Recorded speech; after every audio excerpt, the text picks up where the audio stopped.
Welcome. So going to be very special today. We are, of course, in the E's, and we're going to be talking all about Erasure. And I thought, who better to talk about Erasure with me? None other than my bestie, Shane, or Shania, as I like to call him, that I've known since 1922. Say hello, Shane. Hello, everybody. Yay. So we're gonna talk about Erasure, and we both decided, chose some albums that we wanted to talk about, and what the band did, not only in introducing us as becoming friends, because they really are the reason that we became friends, but just I don't know what the band has kind of meant to us. They've had 18 studio albums. They started in 1986, and they've been around for a very long time. One of the greatest pop synth duos ever. Only one that I can think of that possibly comes close is Pet Shop Boys. But Erasure is better, in my opinion. Pet Shop Boys is awesome, but Erasure is better. I've actually been listening to Erasure since their first album, Wonderland, in 1986, but it was more like 87-ish when I actually heard of them. We had this young gentleman working at my parents' store, and he introduced me to the band. Later didn't like the person very well, but I thank him every day for the music that he introduced me to, because he introduced me to some amazing bands. I learned of Yazoo and Erasure from him, and a few others, but those are the two that were the most influential. So my first pick is none other than their debut album, Wonderland, that came out in 1986. So I've got two different pressings here. I don't know how well we can see them. So I have the original US pressing, and then I have the 30th anniversary. So for the 30th anniversary, they reissued all their albums. And there were several that had never been issued on vinyl before at that point. But they did the entire catalog that year, which for us diehard Erasure fans, but then also vinyl crazy people like me who love vinyl and have to have everything on vinyl. It was like the best gift ever. So thank you, Erasure. There's a couple differences in the two releases. And you have them both as well, right, Shane? Yeah. Okay. So the UK pressing had a different track listing. It had two additional songs. It had Push Me, Shove Me, and Pistol, both great tracks. Those are not on the US pressing, but the US pressing has March On Down the Line, which is not on the UK pressing. And I believe that was a B-side for Olamore. That's right. So, Okay. mm-hmm. So just a very special album for me. I remember being at like my grandma's and having to be stuck there in the summer and just playing that album over and over and over again. And it was just like, and then the Circus came out right after like I heard this album. So like it was a treat for me because I've got two albums right in a row, because it was in I think the summer of 87. As most things are. Pretty much everything was in 87. So yeah, that was how I heard of Erasure. And Shane, you want to tell how we met?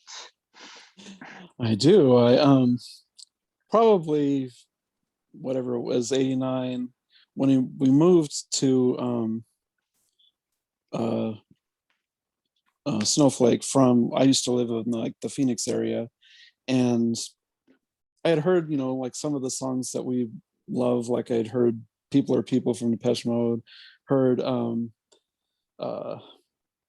wow, why does that song always Chains of Love was a big song on the radio. Didn't really know who they were. I just, remember hearing the songs and liking them.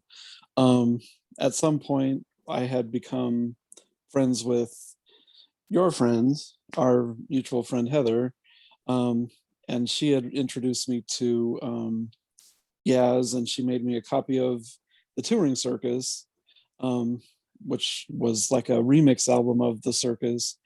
And so for that to be my first album, it was kind of weird because the songs are like 8 minutes long.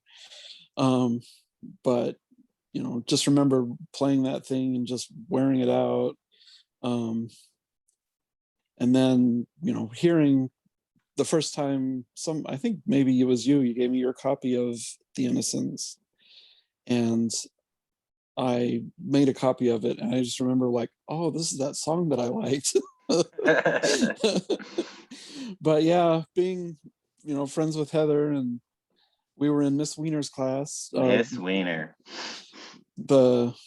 Was a choir, some kind of we were in honor choir. We weren't honor just in choir, we were in honor choir. We were all honors. And Craig likes to talk, and he doesn't like to be just sit there and be boring in the class. He liked to talk, well, especially with his friend Heather. And so Miss Winter split them up and sat him next to me. He saw Erasure written on my notebook, in big old letters, and he was amazed that somebody had actually ever I was flabbergasted. If you really want to know, flabbergasted is probably the word. I was just like, no, who is this kid? How can he know who Erasure is? And I think you had like Cure and Depeche Mode and a few other things. I think I introduced you more to the Cure, but I think you knew of them. But you had other bands, and I knew like every band that you had on there. I think you might have even had Con-Can written on your notebooks. Remember Con-Can? I love and just them. being impressed that like, here's this kid in my shitty ass town that knows music that I do. So I mean, we became fast friends. I think almost instantly inseparable. Probably talked more than you were talking to Heather. Yeah, and I think Heather might have got a little jealous there, but I think she was happy that she was on the student body and she did other things, and I think she was kind of happy that there was somebody else to kind of take me away from her for a little bit. But and my mother was just pleased as punch because I had a friend that it was a boy, because all my friends in high school were girls. Shane was the first gentleman friend that I ever had, and I mean, I had friends, I guess, but Shane was my first best guy friend. And I mean, that was my sophomore year in high school, so it was good time. So what was your first pick that you wanted to talk about, Shane?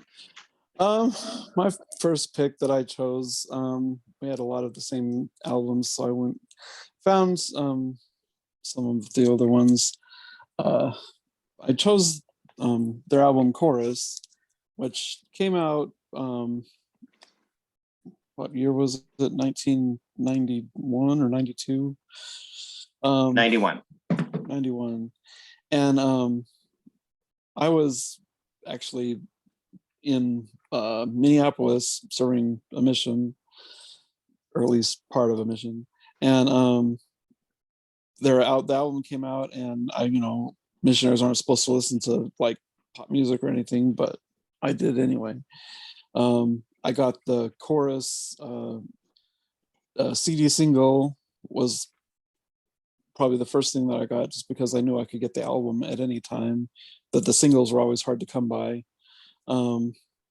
Loved listening to it over and over again. I loved Love to Hate You, Am I Right, like all the more popular songs off the album. Just remember loving it from start to finish. And so yeah, that one. Perfect Stranger is another really good one on there. Oh yeah. And I can't remember what single it was, but one of the singles had like an acoustic version of it or something, or it was like an acoustic mix. I remember there being like acoustic guitars in it. Yeah, that was kind of the first time that, I mean, they had guitars in some of the songs on The Innocents, but this was like the first time where I was like, oh, they're supposed to be an electronic band. Mm-hmm. And they, Vince plays guitar very well, and they had some really awesome versions of their songs that were done acoustically, and I was like, oh, okay. Yeah, it was a little different at the time. And it was, I mean, I remember when Chorus came out and just like kind of all the, how they blended Andy's voice and kind of multiplied it. And when they did the whole like blah, blah, blah, chorus, chorus, I'm not going to Mhm. sing not well, not good for me to do that. But also, I mean, another great single off that was Am I Right? And Mhm. obviously, I mean, I have the 45 here, which is pretty awesome because this is a little different for 45s. It actually has 4 tracks on it. Most 45s, you've got an A side, a B side. This one actually has 4 songs on it. And of course, it has Am I Right? There's an instrumental called Carry On Clingers, which, meh, whatever. But Let It Flow, which Oh, I love that it song. is probably, I feel like there's probably tracks on the album Chorus that Let It Flow and Waiting for Sex off of this single might be better than. But Yeah. that was the case with them though too, is most of the time when they had a B-side, a lot of the times it was almost better than the single that it was on. Not always, but a lot of times. I mean, I remember some of the singles. Well, we'll talk about this album in a little bit. So maybe I won't go there. I'll just go to the next record that I'm going to talk about. Just because we've got a lot to talk about and we don't want to be talking for 45 minutes. So we want Mm, people to watch us. So 1988, right? Yes, yeah. 1988, Erasure, we're talking about Erasure, The Innocents. So obviously A Little Respect is off of this album, probably their biggest hit to date. Olamore probably coming in second. Um, well, actually, no, Chains of Love probably is. Yeah, I in the States, Chains of Love was a lot more popular than ch- uh than the first song as oh, Olamore or Little Respect. Little Respect, Okay. at the time. Obviously, as time has moved on, A Little Respect has become a world dominating song. So Actually, I'm curious because I have the original U.S. pressing, and of course on the CD, it had their cover of River Deep Mountain High, I love that and song. then Where Were You When I Needed You, When I Needed a Friend, which is such. So those are not on the U.S. pressing, which is I have the original. I did not. If I already had a copy, so when they were reissued, if I already had it, I didn't purchase. The only one that I purchased that I already had was Wonderland because it had those tracks that weren't on the US version. So did the 30th anniversary have River Deep Mountain Higher? Okay. No, it So didn't those are have any of only the. available on the CD. They were on the cassette tape too. Yeah, I don't know. Maybe they were on a single or something, but I don't know. And I know they're on box sets and stuff like that. I mean, they're definitely available. But I actually got this album when I was at EFY at BYU that same year. And I'm pretty sure I stole it. I'm not 100%. I know I stole things when I was there. I was a bad Mormon kid. But I don't know for sure if Erasure was one of those things that I stole, but I know I got that on that trip. And a few other things, but Times Two, their first album, I got that then too. Oh, Yeah, nice. when I get to the T's, I'm talking about Times Two, but that's Mm. neither here nor there. So, what you got next, Shane?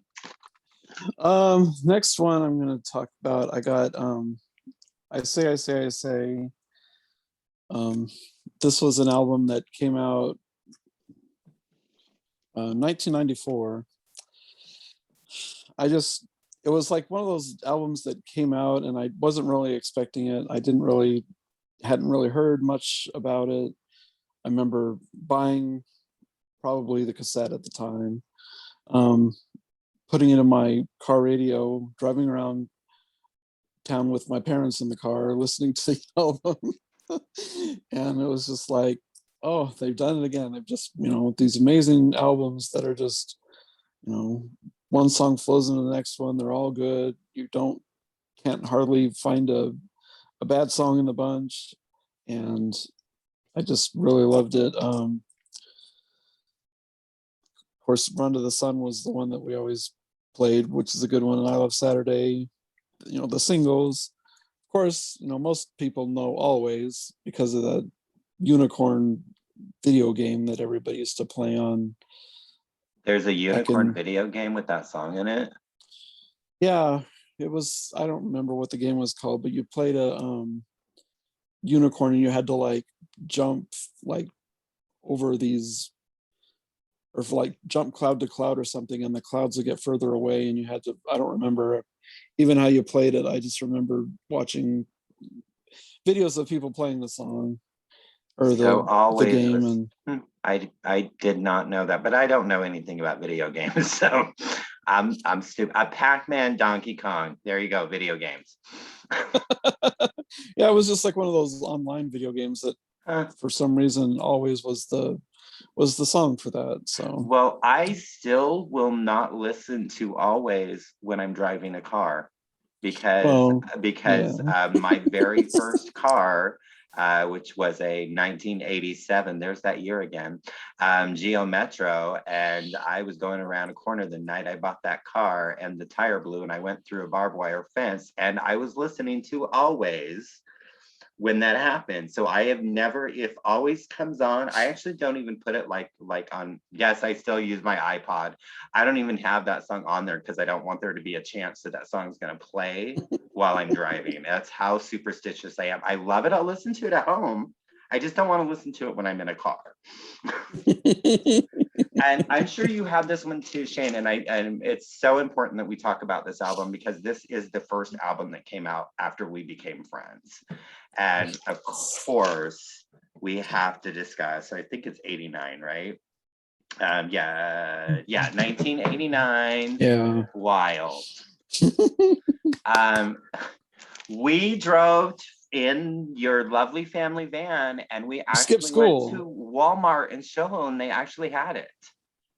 We skipped school for that We too. did. We skipped school and we were hoping they had it at Walmart. And I believe, if I remember correctly, I think they only had one copy, so we had to share it at first. Probably. I don't remember that much I detail. kind of think that that's what happened, and I think we found the Book of Love tape at that time too. I know we would go to Walmart, and but it was Lullaby. It was the one without. We were like sad because I Touch Roses wasn't on it, but we were still glad and we loved it. But this isn't about Book of Love. But yes, we ditched school. And we listened to it coming back and we listened to it over and over again. And we were, oh, this is so different. And I think about it, Shane, now of why we thought it was so different is I think this is the first album that Andy really uses his lower register. And I mean, you talk about, I mean, obviously the piano song, the instrumental is the opening, but that opening track is, Blue Savannah. And like you're going to that, and then I think of side 2, and I really think that that's the side that is for me, because you put in side 2, and that first track that comes on is You Surround Me, and probably one of the greatest Erasure songs ever written.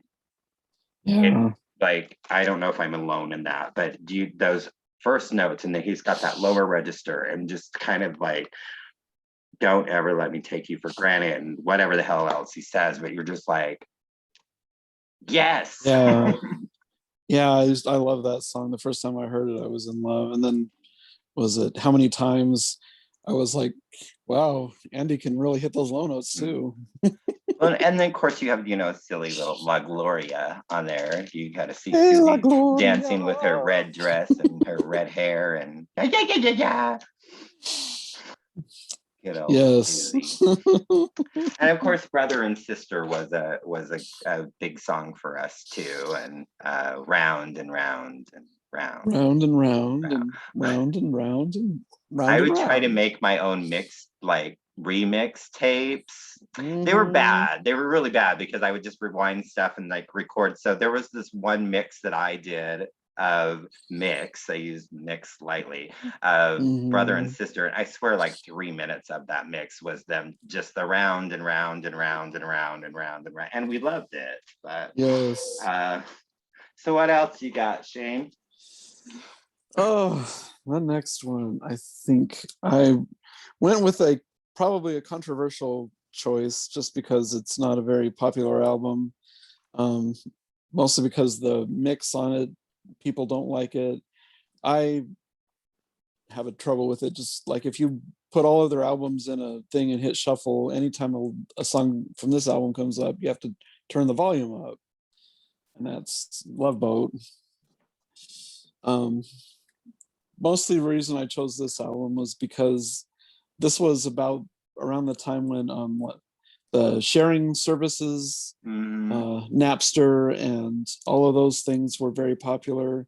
When this album was coming out, who knows, somebody had snuck the tracks out in the world. And so that was the time where I sat there in front of my computer for hours and hours trying to find these damn tracks and downloading them and having like several versions of them. Some of them sounded better than others.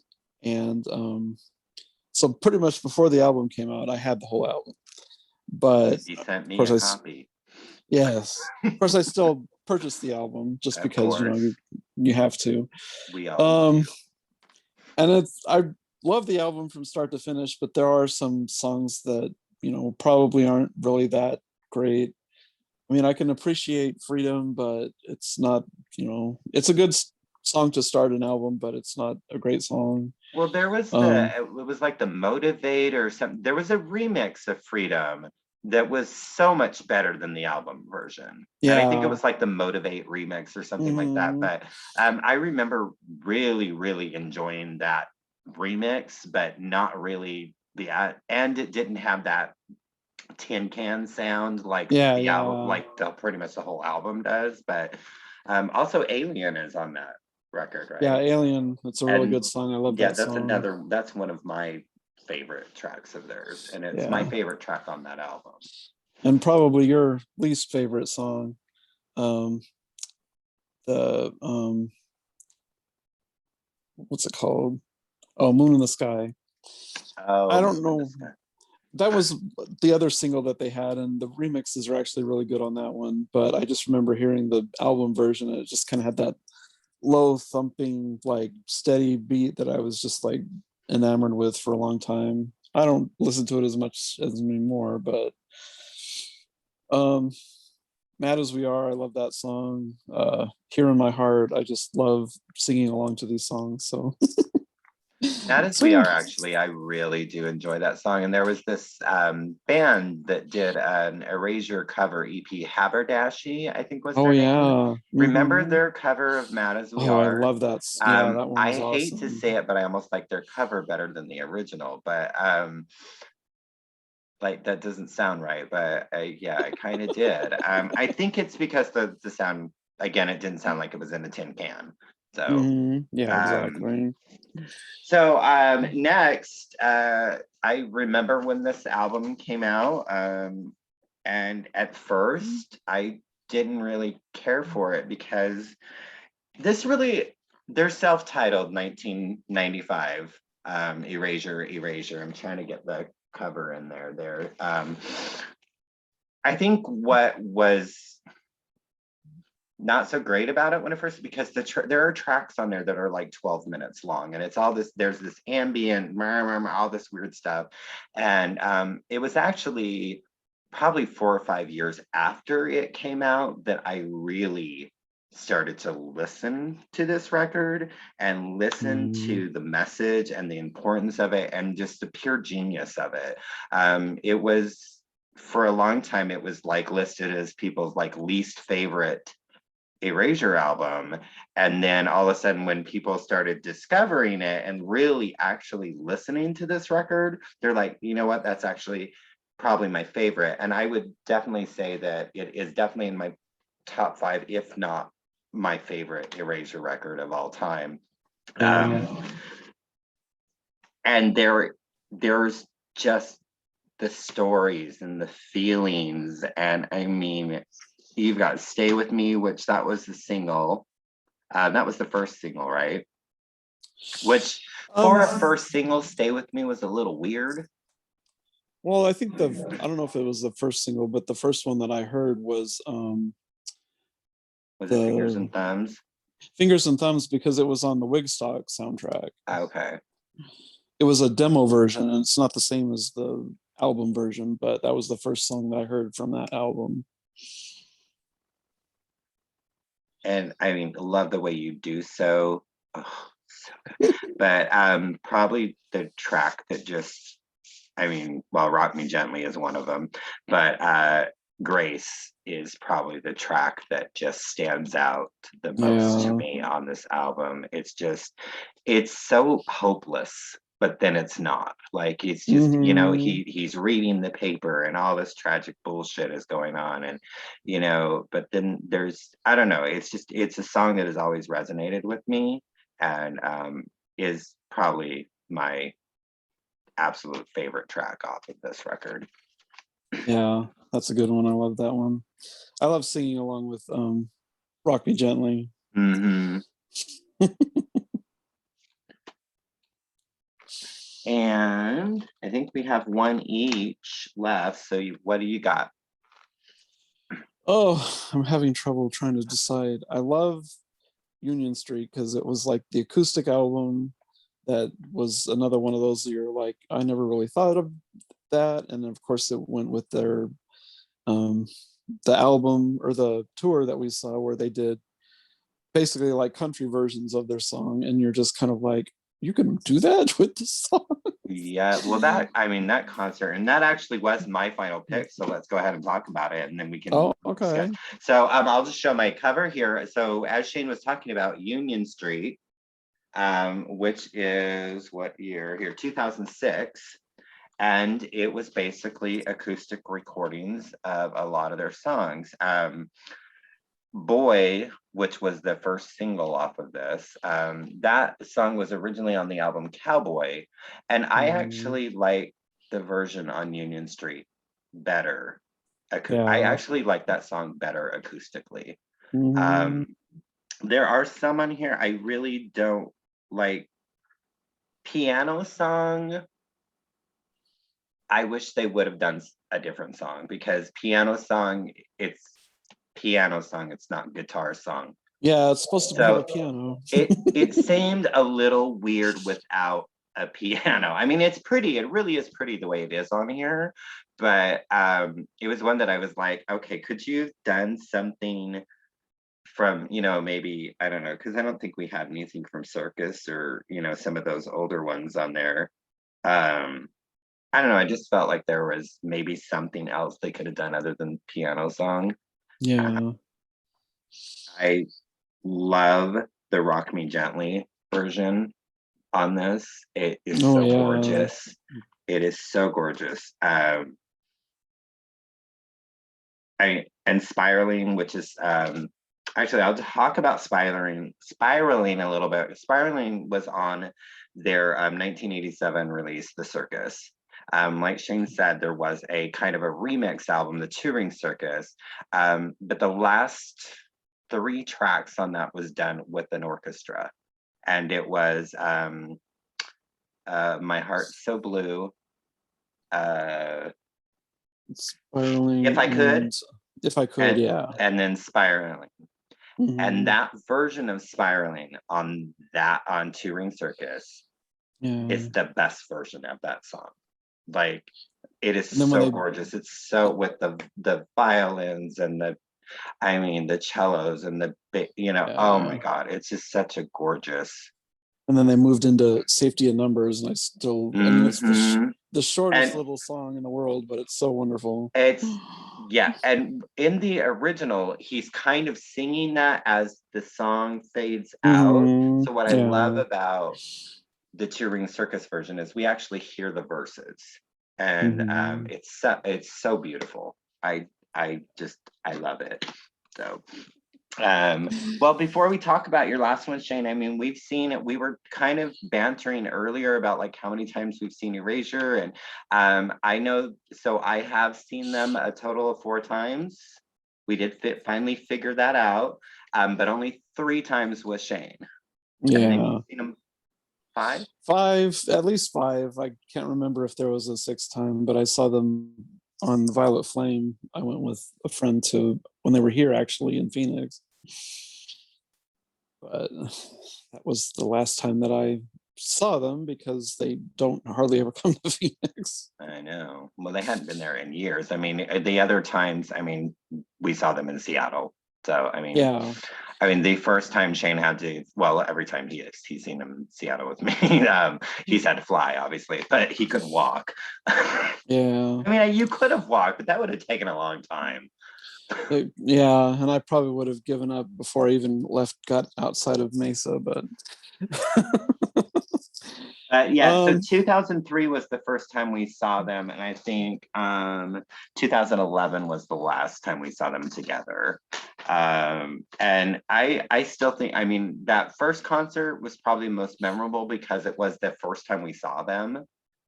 And I know it was you and me and Christy, and we fought our way to the front of the stage because it was general admission, and it was theatrical, and it was spectacular, and I went home hoarse after that concert, singing every song.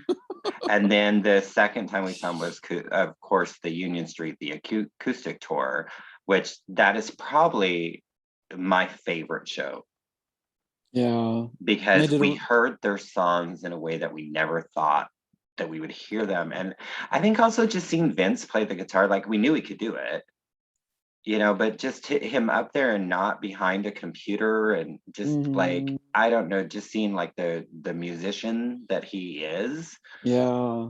Like there was just something really special about that show. It was sitting, nobody really stood up. You just kind of sat down and listened to them. And Andy's voice was just amazing. It was spectacular to hear it in that setting, and it was so intimate. I mean, the venue we were at, it held what, maybe 300 people, if that. Yeah, it was a big venue. So we saw them at the Showbox in Seattle, which is a very small venue, one of my favorite venues in Seattle. I've seen a lot of shows there, but that was definitely one of my favorites. And they recorded the show at the Grand Ole Opry in Nashville, and that's on a CD or digitally. Yeah, it would have been nice if they would have released that concert on vinyl. Yeah, that could have been cool. Because I mean, because of course they did,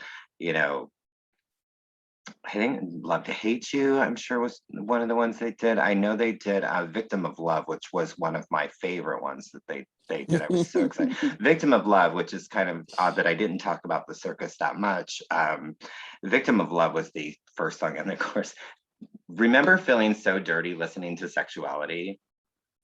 Like, because we were little Mormon kids and stuff, so you're listening to a song that's talking about like sex or sexuality, it's just like, it felt like we were being dirty. And I felt that a lot with the music I listened to growing up. I felt like my parents would be like looking down on me, like why are you listening to this filthy music? It's really not that filthy, but for a Mormon kid, you felt I'm dirty. And then of course the song Hideaway on that album. And I remember being confused about it, not quite understanding what he was talking about until years later, really understanding what he was talking about. Exactly. He hiding in that damn closet. Well, let's talk about the last album that you have, Shane. The last one I'm going with Cowboy, just because I think we've talked about almost all of their albums. Well, I guess a lot of their new ones. Yeah, and that seems to be something that happened a lot with some of our favorite bands, is that their more recent albums, I'm just kind of like, I mean, I like Light at the End of the World. There's a lot of good songs on there. I guess I could have talked about that one. The Velvet Flame, I don't really like, maybe one or two of the songs. And World Be Gone was not that.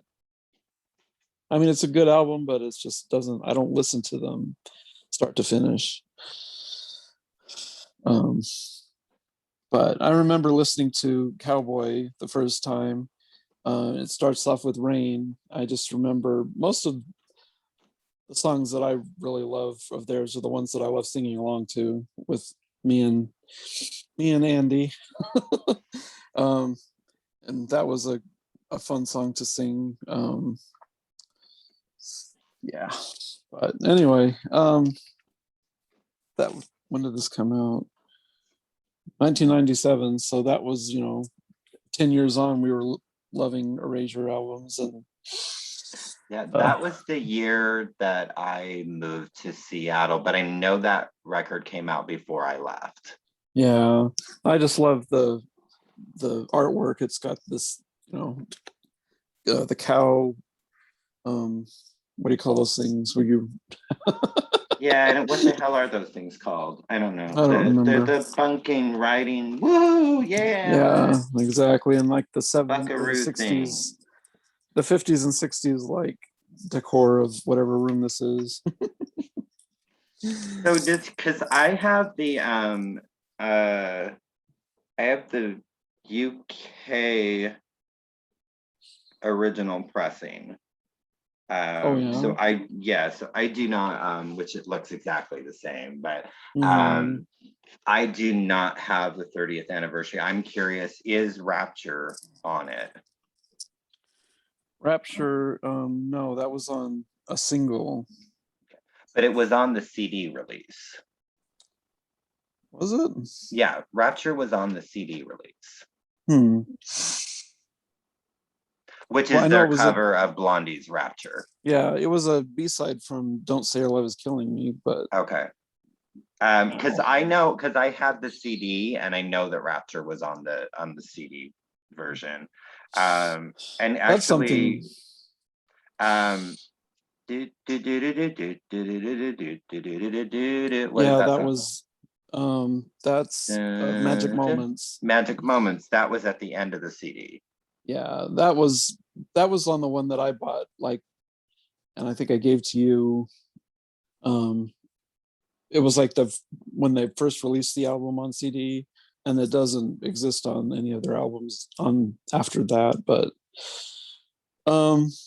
Yeah, so that was something that, that copy that you gave me had Magic Moments and Rapture on it.